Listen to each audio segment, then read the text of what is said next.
guess they want me to use the handheld?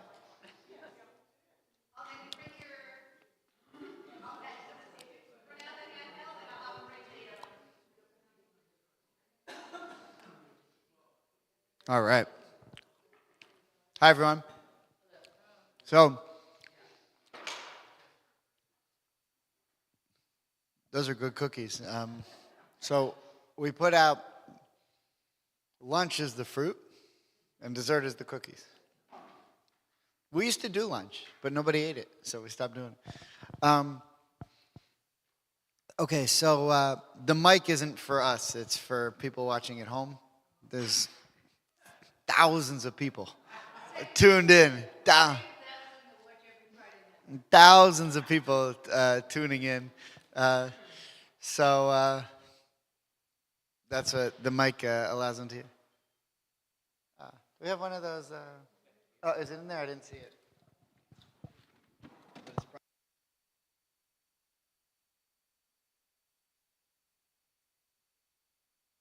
Thank you. No problem. Great. Thank you so much.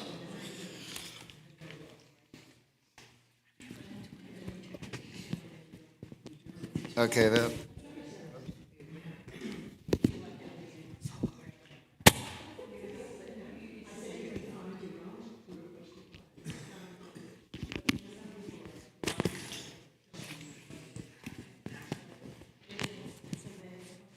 Okay. So today, what I wanted to discuss was what an echo.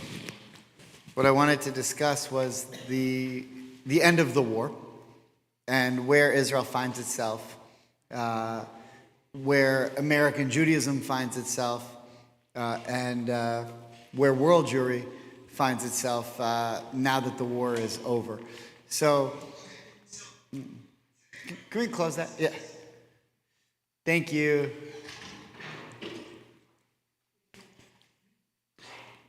You know, Yaakov Katz was here. I actually just got off the phone with Yaakov Katz. Yaakov Katz was, for many years, the editor of the Jerusalem Post. And he was here several weeks ago to talk about his new book, which is a bestseller, While Israel Slept. And he talks about, I've read it. I haven't read the last chapter, but I've read the first 3. They're very long chapters. So, you know, each chapter is like 70 pages. So I've read 3 out of 4 of them.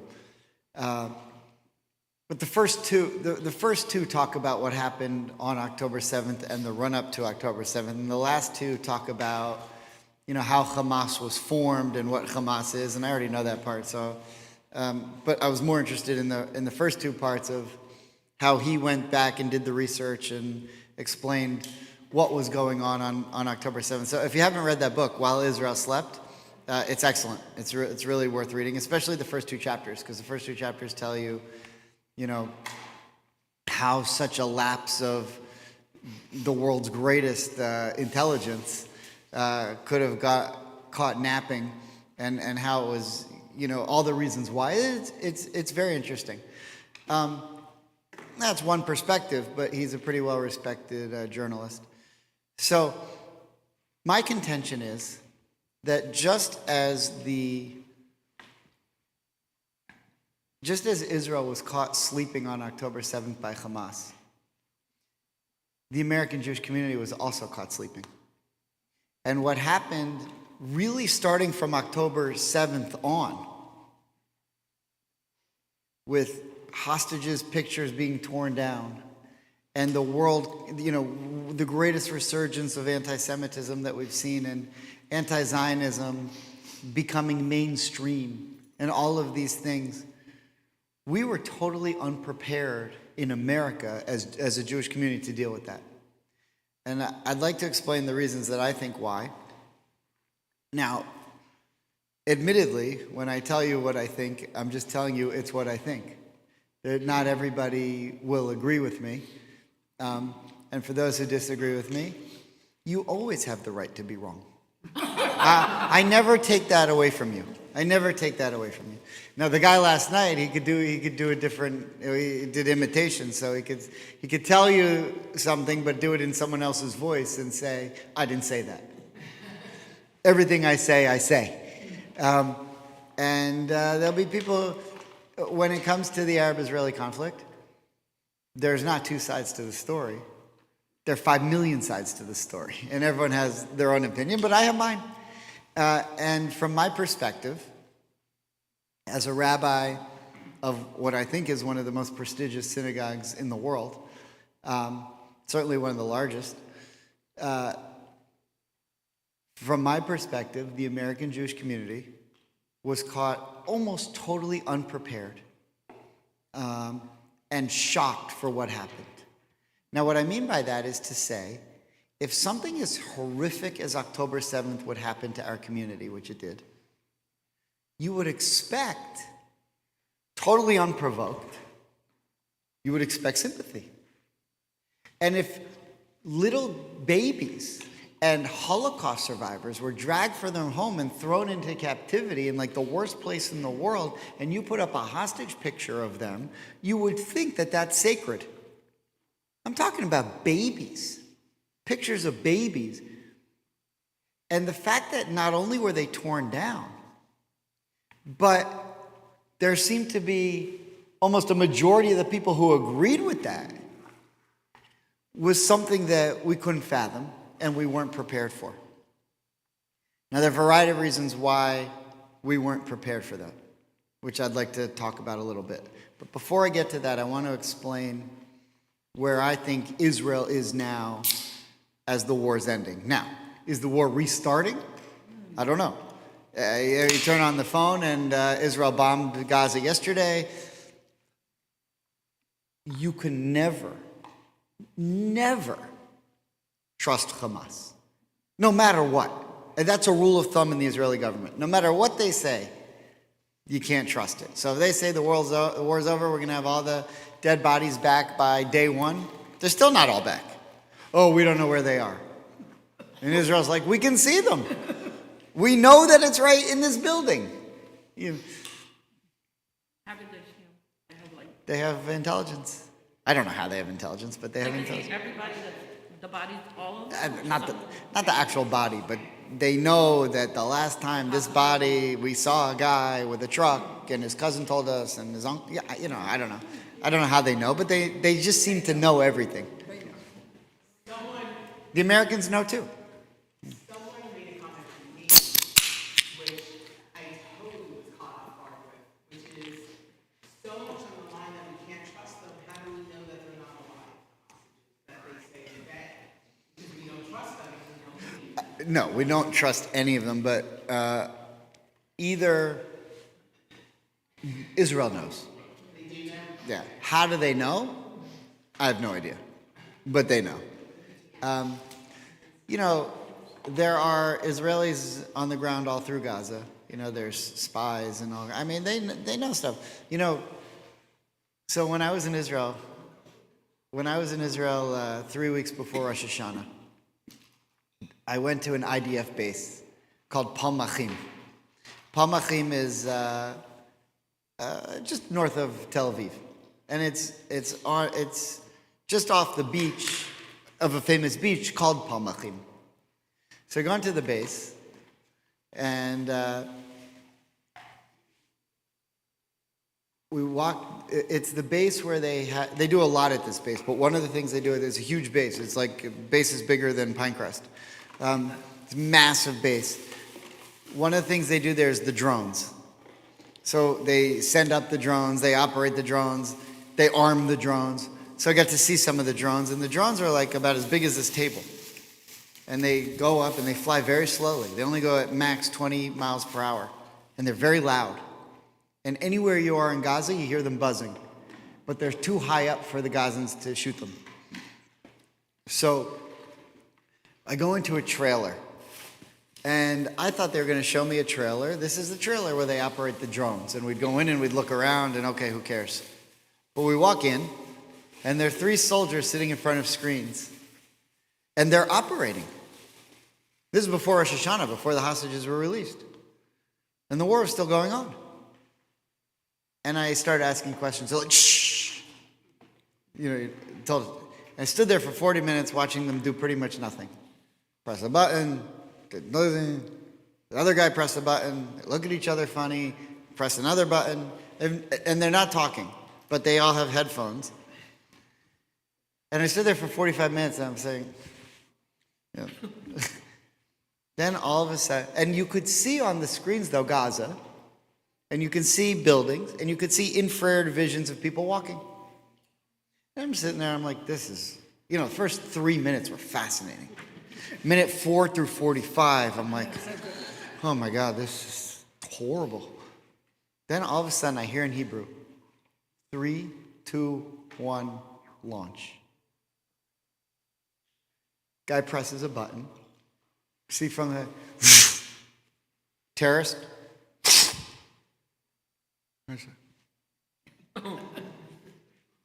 I couldn't believe it. I was like, I could believe that you just did this. I can't believe you let me see that you just did this. It was unbelievable. So I walk out with the commander. It's just me and him. And I said, listen, everyone in America thinks, everyone in the world thinks that you're just indiscriminately bombing Gaza. Because that's what it looks like on TV. It looks like the whole thing's been leveled. So he said to me, you saw these guys sitting there for 45 minutes. He goes, they've been sitting there for 6 hours. These 3 guys sit there for 6 hours. Why? They're waiting for the exact moment where that terrorist you just saw killed would be alone. And they could just kill him. They waited for 6 hours to get him. They found it, they killed him, and he said, we know for a fact that if you go into that guy's back pocket, you'll find his ID card. And we know that no one else was around him. It was fascinating. So now the war's over, 67,000 Palestinians roughly were killed. That's a Hamas number. Al Jazeera reported it. If you type in Al Jazeera in Google, Al Jazeera 67,000, you'll get the report from Al Jazeera that they're reporting that Hamas's numbers were 67,000. Israelis have said we've killed about 40,000 Hamas terrorists. So that means 27,000 innocent people died. We admit that. Okay, yeah, some of them are babies, whatever. Some of them are 90-year-old men. What they've done their whole life, I have no idea. But 27,000 people who were not Hamas combatants were killed. That's a tragedy. It's immoral to say I don't feel bad about that. Again, there's a difference between morality and moral clarity. All I have to do is watch my Instagram to know that. Just passed 4,000 followers last night, so not too bad. Almost all of them are evangelical Christians. I can't get any Jews to listen to a word that I say, but the evangelical Christians in Alabama and Louisiana are loving me. Yeah, they love the humor, the good looks, But Jews, they're like, we need another bald Jew like we need a hole in the head. So I can't get any Jews to follow me.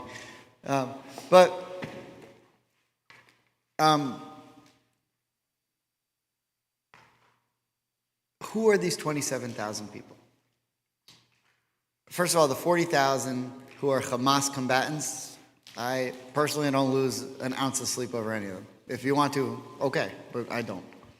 You know what they would do to you if they could? Did you see the videos October 7th? But the other 27,000, the majority of them are relatives of the terrorists who were killed. At the last second, a kid walks in the room. At the last second, a wife walks into the room. And they waited for 6 hours so they could get him alone. But something went wrong. Or they didn't see that, whatever, something went wrong. Or, they thought they could knock this building over, but not that building over. Whatever, something went wrong. That's war. So yes, 27,000 innocent people died, but a fair bit of them were the families of the terrorists. So if you look at the numbers, Gaza is about the size of Philadelphia. And it is the most densely populated place on the planet. About 2 million people. And they're, really shoved together. If you would bomb that area, imagine if you're just bombing Philadelphia for 2 years with the most sophisticated American-made weapons in the world and Israeli-made weapons. And you only killed 27,000 people. You'd say that's a lot of people. Well, boy, I would have expected the number of 2 million indiscriminately bombing Gaza, 2 million. I would have expected the number to be much, much higher. Now, consider this. The average ratio of combatants to civilians in any urban combat war setting is 7-1, or 6.8 to 1. This was 1 to less than 1. In other words, this was the lowest ratio of civilians killed in an urban combat warfare scenario in human history. So if this was a genocide, it was the worst effort at genocide in human history. 1.35%. I mean, that's unheard of. So, and that's from scholars at West Point. There's a big difference between West Point and West Bank. But this is from the scholars at West Point. John Spencer, you have to Google John Spencer. He's the world's expert. He's a professor at West Point, but he's the world's recognized expert. He's not Jewish, on urban combat warfare.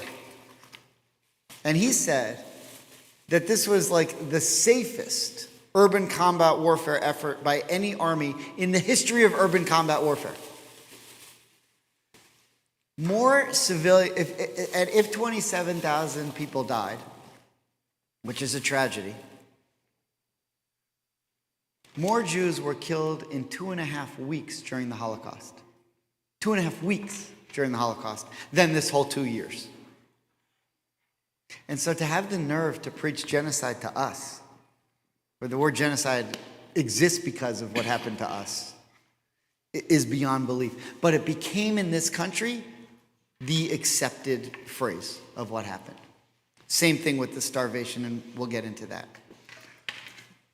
But before I do any of that, this is what I really wanted to tell you. And I'd love to answer any questions that you have. And also, if you're interested, I'll tell you what I'm doing to fight back. I don't know if any of you saw the Mamdani letter, the letter that was signed by 1,100 rabbis. Cuomo mentioned it in the debate. I wrote it. I started it. Really? Yeah. So, and Beth Am is on the verge of becoming the Rabbinic Israel Advocacy Center for the entire nation. There are things going on right now that are so exciting and so incredible, and that we're all going to have a chance to be part of changing the dialogue of anti-Zionism in America, anti-Semitism in America, and hatred of Israel in America, because I'm basically making it my mission to make sure that the American Jewish community never gets caught off guard again, the way we did on October 7th. And we're going to have a very well-funded, very exciting effort that's really cool. So if you're interested in that, I'll tell you about that too. But let me say this. In January of 2023, I went to Israel on a mission. I spoke about this in a sermon, I think, a few weeks ago. But like most of the sermons that I've given, you probably don't remember. All right, Lech Lecha 2016. Well, no.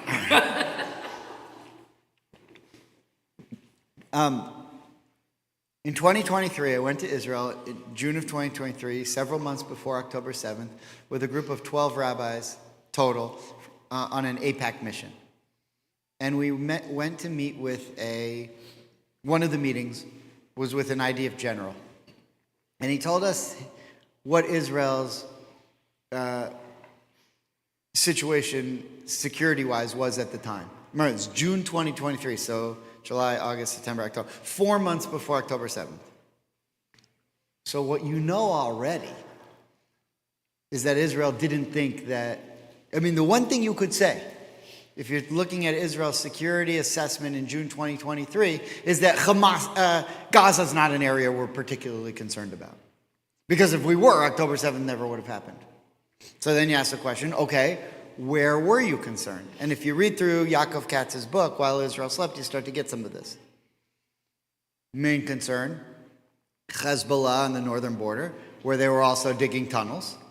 And the people who lived on the border community said, calling up 911, we hear them digging tunnels under our home. What are you doing about this? So Israel knew that there were major problems in the north. things were starting to bubble up in the West Bank. So actually, on our way home from that trip, we had a very interesting, this was now maybe a few days later, July 2nd or 3rd. We were there at the very end of June, the beginning of July. So July 3rd, we were flying back to the airport. But before we went back, we were invited to an awesome party. One of the best parties I've ever been to. It was the July 4th party of the American Embassy in Jerusalem. And AIPAC got us in. And everyone was there. I mean, everyone in Israel was there. Every famous journalist, all the Knesset members. The main speaker was Bibi. I mean, it was a pretty big event. But what was a very special event, it was put on by America. So what does that mean? Pavilions. What kind of pavilions did they have? McDonald's and 7-Eleven. 7-Eleven had just come to Israel. And you could have all the free Slurpees you want. And to see the Israelis going was amazing. There were lots of, I have pictures of myself with all the people I met that night. Rick Scott was there. We said hello to him. Merav Michaeli was there, who at the time was the head of the Labor Party. Do you know Kirsten Sinema? A senator from Arizona. She was there. We got to meet her and take pictures with her. Benny Gantz was there. I mean, everybody was there. It was a big party. When you get invited by the American ambassador to come to the July 4th party in Jerusalem, you go. And it was at the Israel Museum. That's the sound of a bustling Jewish community. It's annoying, but it's bustling. You know what's worse? No kids. Right, a lot of temples have that. Hopefully it'll pass. So we go to this party, and after the party, we're going to the airport. We're leaving from there to go home. And on the way home, there was an incursion of the Israelis into the West Bank to go clear out some terrorists. And we had to change our bus route from Jerusalem to the airport to go around the West Bank area where they were closing off some of the roads because there was a West Bank incursion. And our guide said to us, you see what we're worried about? The West Bank. The West Bank is bubbling up. And all of Israel's concerns at that time were West Bank and the north. And everyone said, the south, Gaza, nothing. You know why nothing? They didn't do anything for a long time. Why? Because they were planning October 7th. And they didn't want to tip their hands, so they were very quiet. And they weren't sending over rockets. And everyone said, there's nothing going on in Gaza. It was underground. But they were keeping quiet. Now, back to the meeting with the general. He says, Hezbollah has 120,000 rockets. Iran is this close to developing a nuclear weapon. Syria is Shiite friendly, which means that the Iranian weapons can get through Syria to Lebanon anytime they want. The Houthis are armed. Gaza's Gaza. Turkey hates Israel and might even help if Israel was on the verge of collapse. And it's not if we're going to go to war with Iran. We're going to war with Iran. We just don't know when yet. Because they're developing nuclear weapons to destroy us, and we have no choice but to go to war. And then he said, and when that war happens, Hezbollah will launch 120,000 rockets, and we'll lose Tel Aviv. And we'll lose Haifa, and we'll lose our refineries, and hundreds of thousands of Israelis will die. And we have a 50% chance of winning the war if we go to war with Iran without the backing of the United States, and a 70% chance if we attack first. And we walked out of that room thinking there's a 30% chance that Israel's not going to be here next year. That was the meeting. It was horrendous. I mean, it was horrifying. This was an Israeli general telling us there's a 30% chance, I can't guarantee you Israel's going to be here. And at the time, when Biden was president, it wasn't guaranteed that Israel was going to come, that the United States was going to come running to the rescue, and it wasn't guaranteed that China and Russia weren't going to help Iran. So considering all of that at the end of June 2023, fast forward to today. Hundreds of thousands of Israelis were not killed. 2,000 Israelis were killed. Each one is devastating, and we'll mourn it for the rest of our life. But 2,000 is a lot less than 100,000. Hezbollah no longer exists because of beepers. And there are a lot of Hezbollah agents either walking around blind because they were looking at their phone when it blew up, or as a man, when something blows up in your phone as a man, it's very uncomfortable. Very uncomfortable. But the last thing you're thinking about is launching rockets. You're thinking about, am I ever going to walk again? And Hezbollah was wiped out. And then they killed the leader and all his leadership, and they're gone. Once Hezbollah could no longer protect the Syrian regime, the rebels in Syria said, if we go and kill Assad now, if we go attack them now, the reason we haven't been doing that is because Hezbollah will come in and kill us all. But they don't exist anymore, so let's go. And they did. Syria doesn't exist anymore. I mean, it exists, but it's not Shiite. And it's so worried just trying to get back on its own feet that it has no interest in messing with Israel, who could wipe them off the planet in 5 seconds if it wanted to. Because their army is terrible. And they hate Iran. So they don't, because they're not Shiite. And Iran supported Assad, who terrorized them all these years. So they're not going to do anything to help Iran, which means Iran can't get weapons to Hezbollah. So the whole northern border, which had a 30% chance of destroying Israel so that Israel didn't exist anymore, is gone. At the same time, Hamas has been beaten to a pulp. They're out of rockets. They're almost out of bullets. And the only way they can rearm is to get arms through Egypt. And Egypt now recognizes that this whole thing was their fault, because every rocket and every bullet and every gun that's in Gaza came through Egypt. And Egypt was asleep at the wheel, but also massively corrupt, and made a fortune from everything that went into Gaza. And now the world is saying to Egypt, enough. Don't let this happen again. Because we're going to rebuild Gaza, and we're going to pour trillions of dollars to rebuild Gaza, and we don't want to see it blown up again because you're rearming Hamas. And so whether Hamas stays in existence or not, eventually they're going to run out of bullets. They're already out of rockets. And once they're out of bullets, that's it. I mean, they can make their own maybe, but not enough to threaten Israel. That's it. So Hamas is done. The Houthis are done. I mean, they've been beaten to a pulp. I mean, they can still, they have intercontinental ballistic rockets. They don't have toothpaste or paved roads, but they have intercontinental ballistic rockets. How many soldiers in Hamas are still around? Well, it depends what you call a soldier. Somebody wearing a uniform that's Well, holding a... but so there's a big difference. And I learned this in Katz's book. Why are the Hamas soldiers so good? So good. And they were very good. I mean, once the Israeli army got down to Gaza, the Israeli army made mincemeat out of them. They killed almost all of them.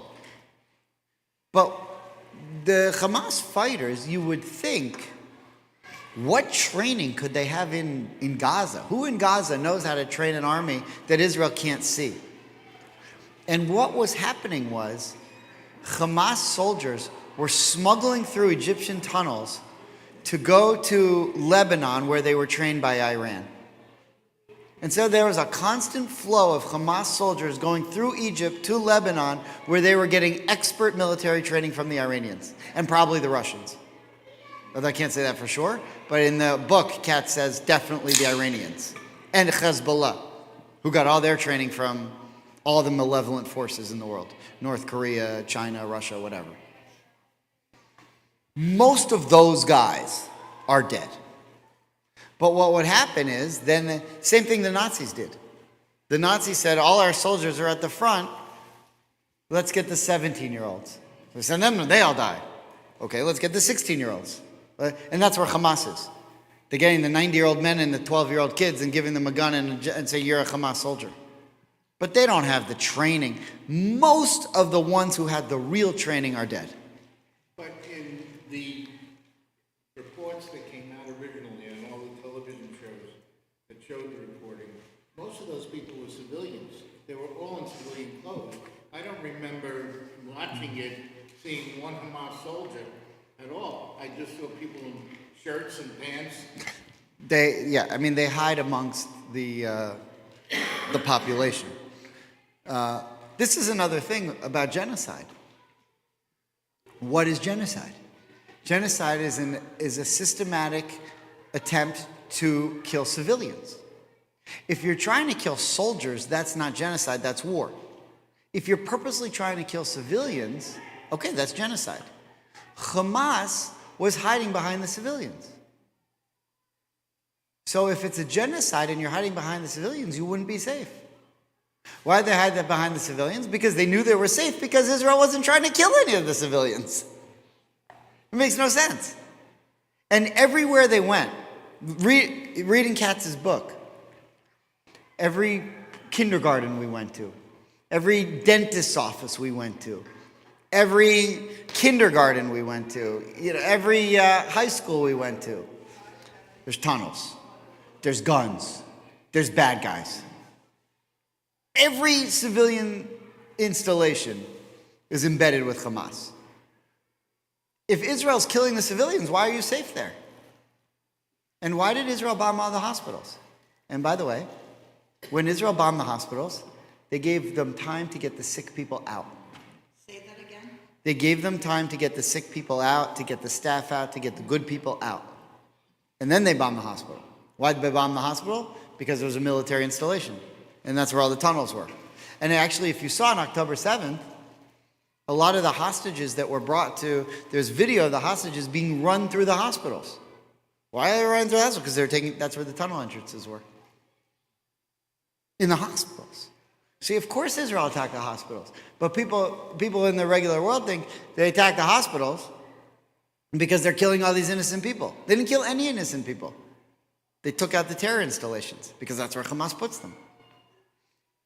So now what I would tell you, though, is in June 2023, when Israeli generals were telling us, you have a 30% chance of losing this country and a guaranteed chance that hundreds of thousands of Israelis are going to die, fast forward to today, when Syria's gone, Hezbollah's gone, Hamas beaten to a pulp, the Houthis are beaten to a pulp, Iran has been set back decades. And by the way, you see the propaganda and you see the polarization of America. When Trump said they were completely destroyed, B-2 bombers don't miss. You know what B-2... The United States Army had been planning that mission for over 20 years. They knew exactly where they were going.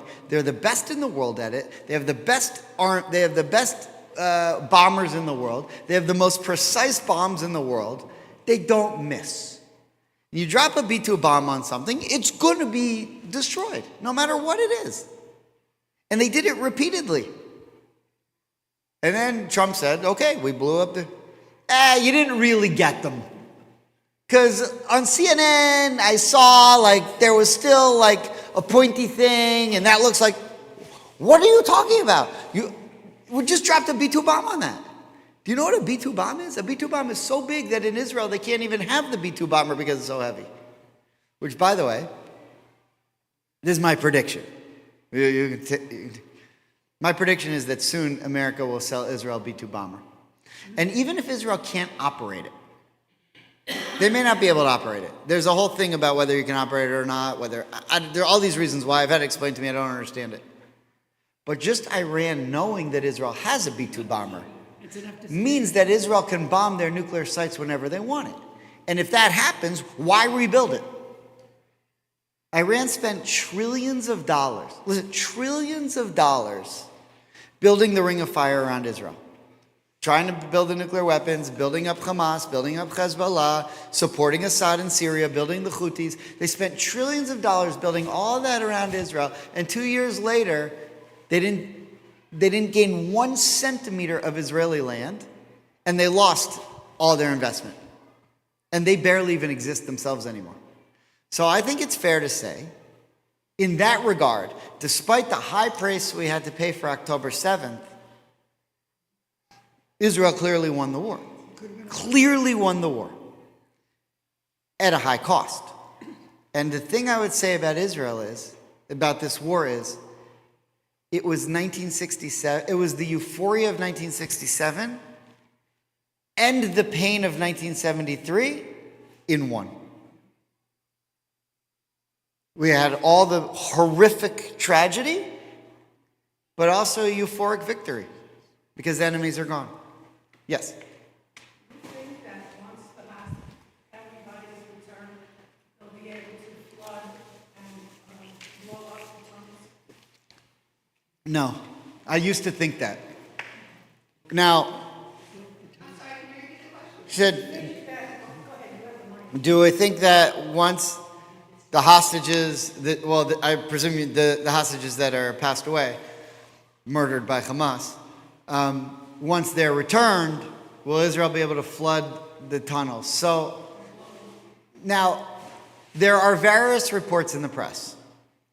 And the first thing I'll tell you, the first thing I've learned is you never believe the reports in the press. The press is all nonsense. And I've heard this from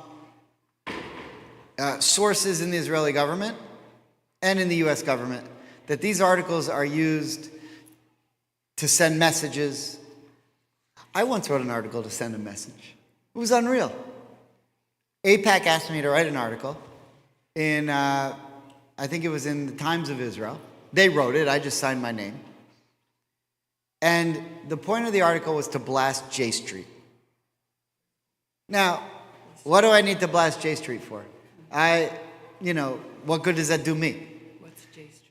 Okay, so J Street's a lobby group. It calls itself a pro-Israel lobby group, but it's really highly, highly critical of Israel. Okay. To the point where it supports members of Congress who are anti-Israel. So there was an arms bill in Congress that week that was going to be voted on. And J Street was against it. This is during the war. Against sending arms to Israel because they're bombing the Palestinians, whatever. J Street was against it. AIPAC was 100% for it. Give Israel what they need. They're in the war. I'm a big AIPAC supporter. So they said to me, will you write the article? Why? I didn't say why. I just said, whatever it is, just do it. But nobody reads my articles anyway. What do I care? But why did they do it? It wasn't so that people here would read the article. It would be better for me if people here didn't read the article, because it's just going to cause me service. But what they wanted to do was they wanted to have a Reform rabbi come out and say, J Street is wrong in opposing this arms sale. Because what they were worried about was congressmen and congresswomen using J Street as a cover to say even the Jewish community is against sending these weapons to Israel. So I put the article in. Did any congressman or congresswoman read my article? No, but every single one of their aides read it. Because their aides scan those things to see what's going on. And they all and the aides are the ones who write the positions on these things. When they saw my article, they said, we can't say that the Jewish community is against this arms deal because this lunatic rabbi in Miami says they're not. But I'm Reform. And Reform to them means probably kind of normal. They don't know me. They don't know that I daven with the conservative, They don't know I have an art scroll sitter in my office. But they said, Betham, respectable. We can't. So articles get written to send messages. I read an article in one of the Israeli papers last week that said 50% of the tunnels are still perfectly intact. I don't know if that's true or not. It may be. But what it might be is someone in Israel sending a message to someone in Congress saying we need more help with the tunnels. I don't know. But I know that that's how the system works. And that's why I never get too excitable about any one headline. Because any headline that I ever saw that I got really excited about never came to fruition. It never happens. I'll give you a perfect example. Bibi said during one of the negotiations during the war, several months ago, we're going to send Gazans to South Sudan. Well, that's ethnic cleansing. That's taking, sending them out. We're going to send them out. And they said, well, I mean, this is Trump's idea. Trump said, why would you want to live in Gaza? We'll send you to Belgium. We'll send you to... So Bibi said, we'll send them to South Sudan. There's a real genocide going on in South Sudan. So all of the I'm on like 500 rabbinic WhatsApp groups. I'm on Zionist Rabbis of America, Reform Zionist Rabbis of America, Florida Rabbis of Zionists of America, Zionists of America who don't like those Zionists of America. Yeah, I'm on so many of them. And they keep splintering off every time someone gets mad and says, you guys are crazy, I'm starting my own, and then there's 12 more. I'm on every single one of them. I started half of them. So on one of them, people are blasting Bibi. How dare you send... Bibi is now an ethnic cleanser. He's Hitler. He's sending them to South Sudan. There's a So I got in. I said, guys, settle down. He's negotiating. He's doing the one thing that'll scare the Gazans. He said, I'll send you to the one place that's worse than where you are right now. One rabbi blasts me. You have no Jewish values. You have no... So I said, whoa, take it easy. I said, it's not that I believe in ethnic cleansing. I said, give Bibi a chance to bluff. He's not going to send them to South. So then this guy goes crazy. And about 7 other rabbis step up for me and say, who the hell do you think you are? Settle down. I'm the one who started that particular chat.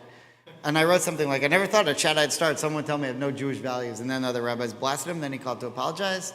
And I said, no problem. You're off the list. But looking back now, months later, not one Gazan was sent to South Sudan, nor were they ever going to be. And now I come back on a few months later and say, remember when you all yelled at me for saying it was a bluff? Where are the Gazans in South Sudan that you're so worried about? It was a bluff. It was never going to happen. So you have to know how to read the headlines. Okay, so I know that people from my generation tend to disavow this, but the younger groups, like my daughter and her cousin, Yes. the first thing out of the mouth was, we lost the social media immediately. And that's... I'll repeat it. And that's... Good question. And that's where the worst is going to come from. We Yes. lost everybody on social media. Why? I know that the terrorists and those groups started on social media years and years and years and years before we did. But what could he have done differently to curb that problem? Okay. I know it's... So the question is, we lost the social media war. We lost every war. Now, I started off by saying, I'll end the last few minutes with answering this question, because this is what I want to talk about that I started with. My first point is, Israel clearly won the war. But they won it at a heavy, heavy price. One reason I believe that they won the war, first of all, way less people were killed than they thought would be if they had to go to war with Iran, which they knew they were going to have to go to war with Iran. That's number one. 2, they're still standing. They didn't lose an inch of ground. 3, they created a new doctrine. And the new doctrine is never again will we allow a terrorist proxy to arm up on our borders. And so the fact that Hezbollah was pushed back behind the Litani River, and Israel said, come across the Litani River, we're going to shoot you. Stay back there. You come up on our border again, that's it. But they were right up to I was on the border of Israel when I went on that trip with AIPAC. I have pictures of the Hezbollah guys walking back and forth. We could see, we were so close, you could see them. I said, never again are we going to allow it. Now, you remember when Biden said, don't? Yep. They did. It was a total failure.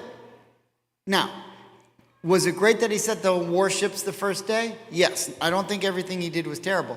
But what he said, don't, they did. They did so much that all of Israel, the northern Israel, had to be evacuated. I was in Israel. You go to hotels, you see the people living from the north in the hotels, living with relatives. You know, the whole north was evacuated because when he said don't, they did. Now, what happened was Israel's now pushed Hezbollah back behind the Litani River. When they were on this side of the Litani River and they fired at Israel, they were using anti-tank missiles. Anti-tank missiles, Iron Dome cannot stop them. They're too low to the ground and they're too fast. So the Iron Dome was useless against them. So the north was a sitting duck. But now that you push them back behind the Litani River, in order to shoot at Israel, they've got to go over the mountains. And to go over the mountains, Iron Dome can knock them down. And now Israel has Iron Beam. And Marjorie Taylor Greene said that we had laser beams. She actually, the only thing she ever said about Jews that was right, we do have Iron Beam. And it's working. And so it used to cost, every time an Iron Dome thing went up, $125,000. Iron Beam was like $1.50. The laser that just shoot, it's going to save Israel. I mean, and it works beautifully. They're already using it. So not only did Israel create new weapons, but they've made sure that they're never going to have to deal with these terrorist proxies right on their borders again. That in and of itself is a defeat of the Ring of Fire, and that's who the war was against, Iran's Ring of Fire. So that, and what did we lose? Well, we lost what happened on October 7th and all the soldiers that we lost ever since and civilians. You're going to get that in any war, and it's devastating. We also, we recognized, one, as a Jewish community, how soft we are. I mean, you know, anytime anyone says anything anti-Semitic, we need like a whole new organization set up. You know, in the 1950s, I think, I wasn't alive, but the Jews were tougher. You want less in your hospital? Fine, we'll build our own hospital. You want less in our country club? We'll build our own. You don't want to let us in your law firm? We'll build another law firm, and our law firm will be better than yours, and you'll be begging to come to our law firm. That they, you know, they said, screw you. We'll build, and you don't want us at Harvard? We'll educate our students so well that you'll want them even more than we want to go there. And we'll start our own university called Brandeis, but you'll beg our kids to come to you. And by the 70s, 25% of the students at Harvard were Jewish. So we need to remember that we're pretty darn tough. And we don't have to cry every time someone says, something anti-Semitic. That anti-Semitism is always going to be there. So fine, the hell with you if you're an anti-Semite. So that's number one. But number two, we took punches we never imagined in places that we couldn't believe. Namely college campuses and the internet.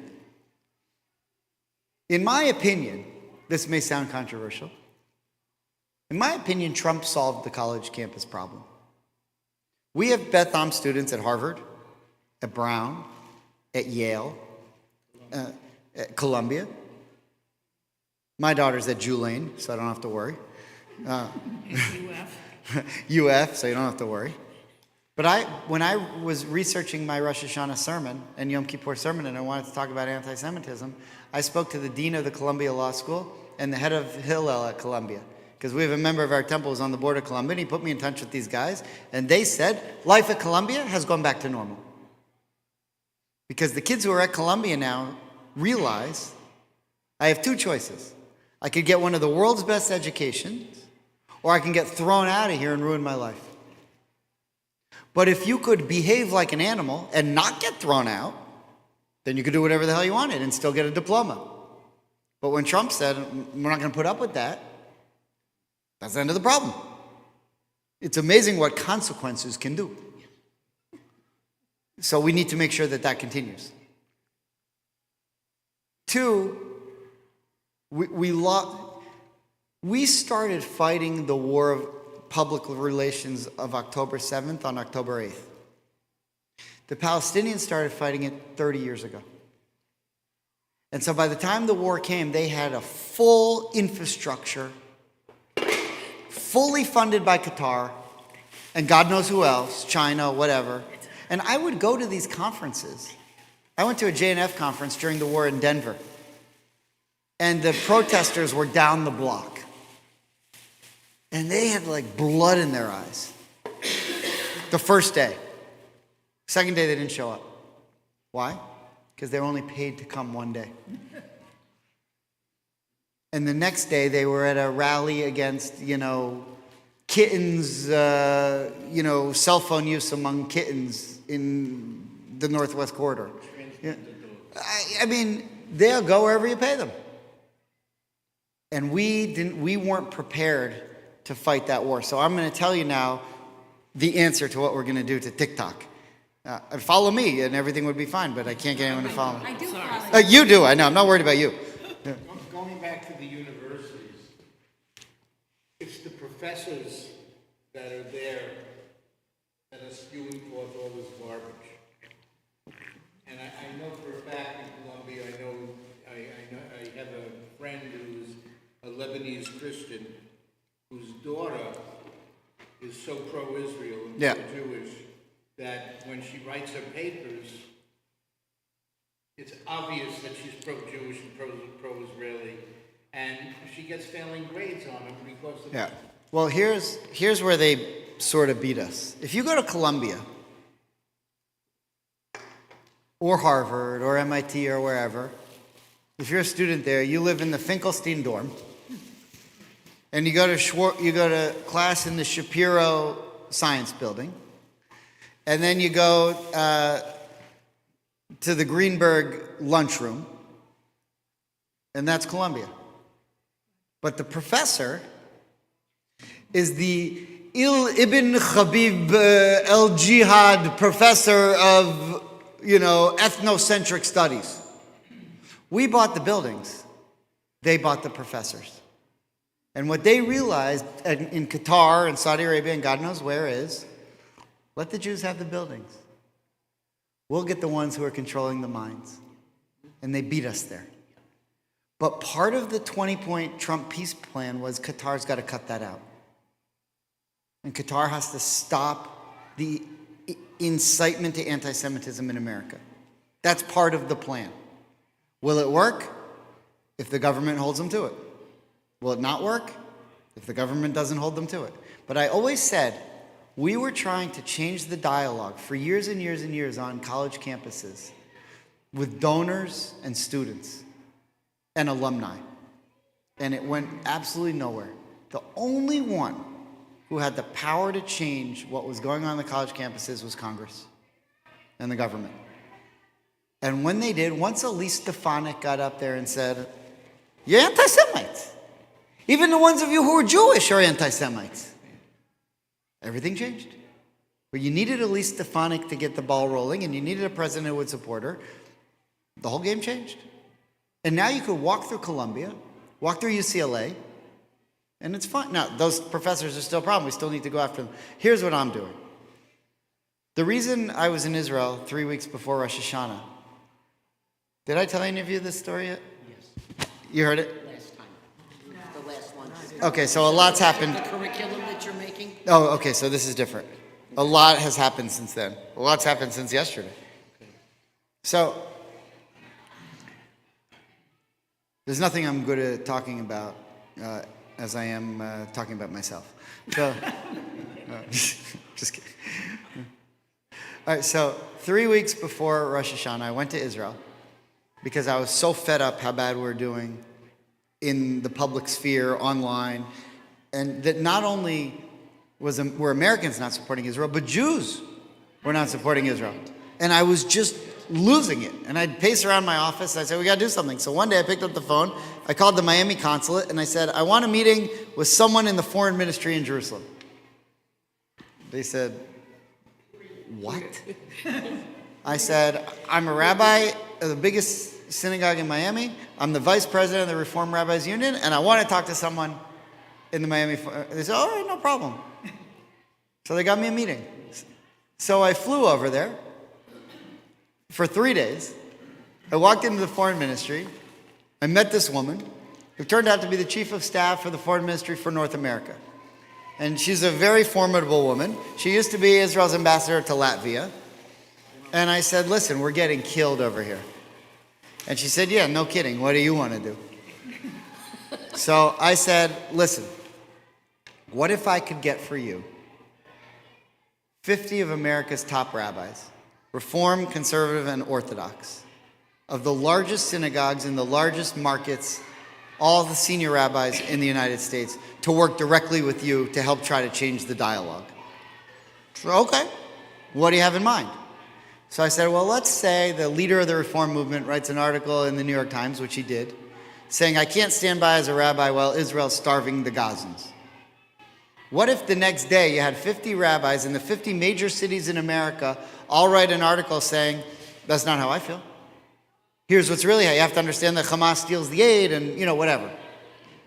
And last year on October 7th, my partner and I, Jonathan Schulman, we wrote an article on the first anniversary of October 7th in the Miami Herald, because we were afraid that someone was going to hijack the Miami Herald on the first anniversary and say, on the first anniversary of October 7th, look how bad Israel's bombing innocent Palestinians. So we put an article in to box anyone like that out that just said, on the first anniversary of October 7th, we remember the victims. I mean, it was a totally vanilla article. So we put it in the Miami Herald, and that was the only article about October 7th on October 7th last year. That article got picked up by Yahoo and MSN.com. And anyone who came in to work that day at Yahoo or Microsoft News, they saw my article. So I said to myself, if I could do that, if I had all 50 rabbis write the same article, we could change the news. We'd go viral every single time. We could affect the news cycle every single time. So I came back to America. I talked to every Jewish agency, and I put together the list of the top 50 rabbis. I called 44 of them. 42 of them said, you had me at hello. 2 of them said no. I'll tell you about those 2 in a minute. But the 42 said, I got them on a Zoom call with the foreign ministry staff. They invited us to the foreign ministry in January.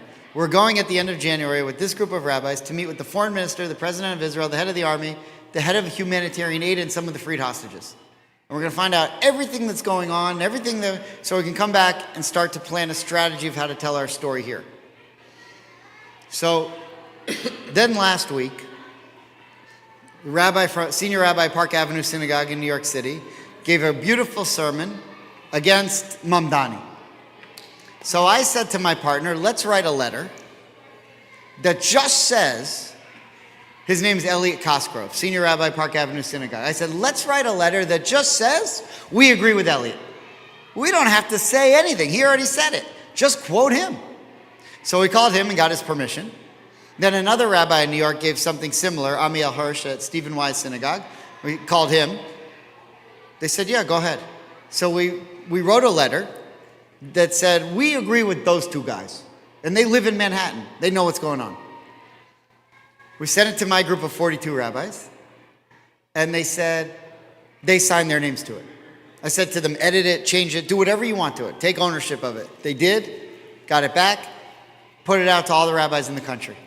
When all the rabbis in the country saw that these major Reform, Conservative, and Orthodox rabbis all signed it, within 24 hours we had 650 signatures, and Cuomo mentioned it in the debate, got picked up by every single newspaper outlet in the world.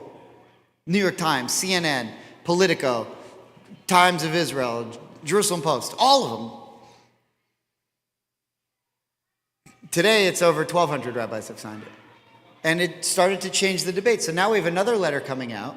The lay leaders of all the synagogues of those 1,200 rabbis are being asked to sign a letter, and we hope to get 10,000 lay leaders of synagogues around the country saying, we agree. How could we have anti-Zionism as the mayor of New York? In the meantime, of the 2 rabbis who didn't want to be part of my group, one of them called me this morning and said, I changed my mind, I want to be part of it. So now we have 43 out of 44. And we're going to try to manipulate the media. We're talking to people you wouldn't believe who are advising us. HonestReporting.com is advising us. Yaakov Katz from the Jerusalem Post is advising us. Daniel Hagari is advising us, who used to be the chief spokesman for the IDF during the war. We have unbelievable people helping us. And for the first time, we're going to use the most influential rabbis in the country to change the dialogue in America. Because what happened was when Mario Cuomo said, not Mario, what's it? Andrew Cuomo, Mario is, when Andrew Cuomo said, 650 rabbis signed a letter that says you're not safe for Jews. If he would have said AIPAC says you're not safe, or Federation says you're not safe, or the Reform Movement says you're not safe, they would have said, they're the ones who buy Congress, you kill it. But when he said 650 rabbis, there was nowhere to go. What was he going to say? They're immoral? Really? 650? I mean, 20 of them are, but no. But most of them are pretty good. There was nowhere for him to go because this is a group of moral leaders. And so we're changing the game. And when we first saw how good the letter worked, people are now calling and saying, we're onto something. And it's all going to be based right here at Beth Hall, which is really exciting.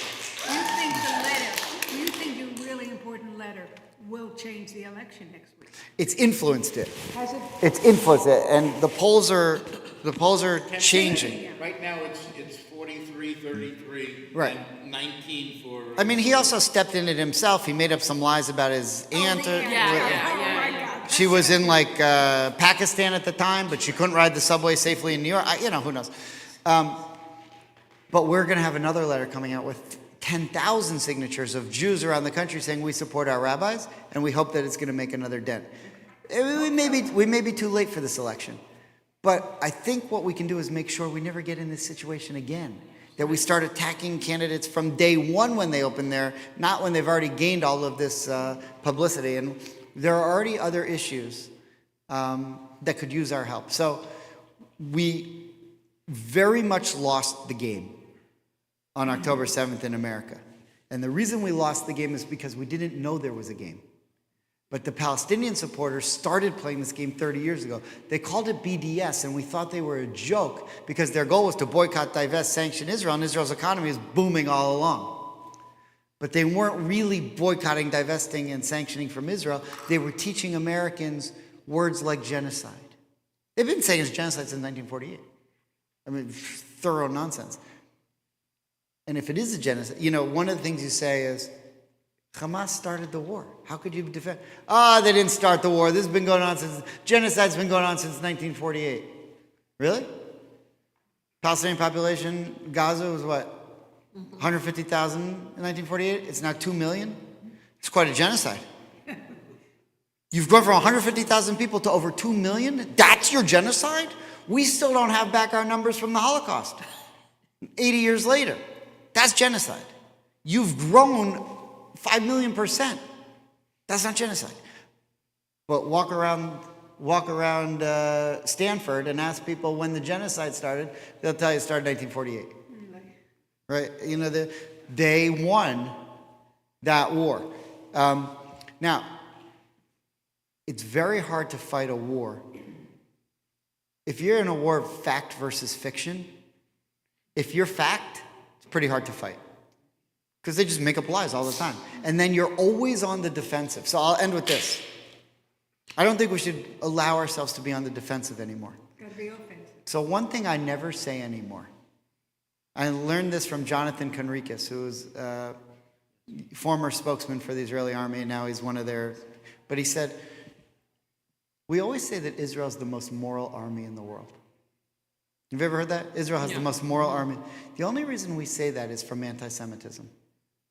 Because people assume that it's not whoever says, Belgium has the most moral army in the world, Sweden has the most moral, they don't have to say that because you just assume they're moral. And people just assume we're immoral. We have a regular standard army that fights according to the rules of law. And the truth is, we do happen to have the most moral army. But the fact that we have to say that is anti-Semitic. And so we don't say that anymore. We have an army that, if you attack and try to invade us, we fight back. Yeah. That's us. But I'm not going to beg you to believe that we're a moral army? We are, and if you don't believe it, go to hell. And if you have to explain it to someone, they're not going to believe it anyway.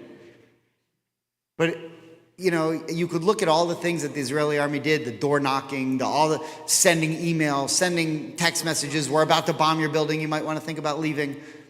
Nobody else does that. And one last point. There's no other country in the world, including America, that would care less about 20 hostages. If we had 20 hostages in Mexico, and Mexico did what Hamas did to Israel, in 2 seconds, Israel would obliterate Mexico. Those 20 hostages would die. The war would be over in an hour, and that would be it. Nobody would go to war for 2 hours for 20 people. We have more than 20 Americans being held hostage around the globe in different places. Not one American knows who they are. Name all 33. They're in Venezuela, they're in China, they're in Russia, they're in the worst places in the world. Not one American even knows who they are. Every single Israeli could tell you the names of those 20. Because we care. So I could tell you a million reasons why we're the most moral, Israel's the most moral country in the world, but I'm not going to because you're asking is anti-Semitic. And we got to stop putting ourselves on the defensive and start pushing back. That's my philosophy. Yeah, last question. Quick question, but a couple of years ago when you had held the first luncheon run after October 7th, you said that they did not understand Alberta after the war. I'm sorry, what? You said a couple of years ago that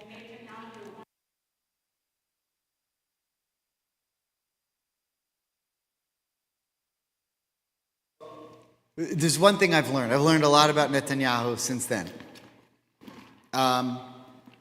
And everything I said 2 years ago was wrong, so don't listen to that. But when you come back here in 2 years, I'm going to say whatever I said today was wrong. So, you know, I'm just up here making up, I don't even know, it's just. If there's one thing I learned about Netanyahu, whatever you think about him, in the end, he always wins. He always wins. I don't know how he does it. No matter what it is, he always comes out on top. It is mind-boggling. I think right now, he has held on to his base.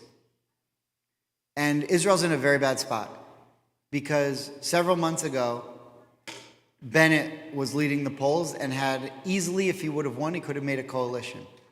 Right now, with like Bennett and Bibi both getting about somewhere between 28 and 33 seats if there was an election today, neither of them would have enough people to make a coalition. And we're right, remember when we had like 4 or 5 elections in a row? We're right back there. We're at the point where neither of them could make a... So the question is going to be this. In the next couple of years, will Bibi walk away? And allow someone else to be prime minister? Or not? And I would say this. He has 2 things competing against him. He loves it. He loves the power. He thinks that he's the only one who can do it. But 2... he's exhausted.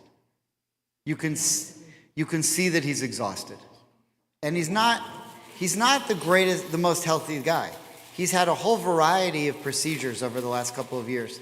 So I don't know how much more his body, eventually, even Bibi, is going to have to, even Menachem Begin said, I can't take it anymore. And I think at some point, God forbid he should have a heart attack or something, but I don't know how much more he can take physically. Because you could tell he's exhausted. But on the other hand, he still has a lot of fire. And he's got that tension. I'm sure every day he wakes up. But the one thing that I would say, the one reason that he might retire is because he's eliminated the Iranian threat. And he's eliminated the Iranian nuclear threat. And the one thing that kept him up at night, of all the things that kept him up at night, the one thing that kept him up at night was the Iranian threat. And after October 7th, his legacy would have been October 7th. But now that the war's been won and Iran's been wiped out, his legacy's changed. So I would not put money on it one way or the other, whether he retires or not. I think he's battling that inner demon of, I really want to keep doing this, but can my body hold up? I mean, he must sleep 3-4 hours a night. I mean, his phone must be ringing. You know, it's an endless. He's got meetings security meetings deep into the night, every single night. And in the book, While Israel Slept, you read a little bit about how they deal with security threats and the meetings they have to have. It's got to be just beyond belief. Okay, last point. I